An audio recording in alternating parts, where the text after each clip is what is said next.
সালামু আলাইকুম রহমতুল্লাহ। রাষ্ট্রীয় পতির নির্বাচনে জামাতের 11 দলের থেকে 15 লিখে দিছে। বিএনপি ডিসিশন হয়েছে জানি না। বিএনপিরা তারা ক্ষমতাতে, তারা ক্ষমতাশীল, তারা বলে, তাকে চিফ বলে যারা দলের বাইরে ভোট দেবে তাদের এমপি বাতিল করা হবে। এরা স্বৈরাচার হয়ে গেল না? আমার ভোট আমি যাকে খুশি তাকে দেবো। যদি আমার দলের থেকে যে বালা যদি কেউ অন্য দল থাকে তাকে ভোট দিব না অবশ্যই।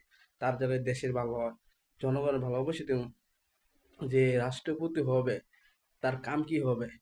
আইন বানানো, আইন পাশ করা, এন থেকে প্রশাসন থেকে ওইখানে না, জনগণ উপকারের জন্য। আর যদি জনগণ উপকার যদি না হয় রাষ্ট্রপতি তো বানার দরকার নাই। এত টাকা নষ্ট করে রাষ্ট্রপতি নির্বাচনে যদি উত্তম হলো জনগণের ভোট দিব, যে উত্তম রাষ্ট্রপতি তাকে জনগণ ভোটে তাকে রাষ্ট্রপতি বানাবো, এটা হলে ভালো। আর যদি খাওয়া খাওয়া হয়, আমার আইন বানাবে, আমি যেভাবে বলবো এইভাবে আইন বানাবে রাষ্ট্রপতি। তো এই কারণে যদি তাকে রাষ্ট্রপতি বানায় বেশি দিন কেউ থাকতে পারবে না।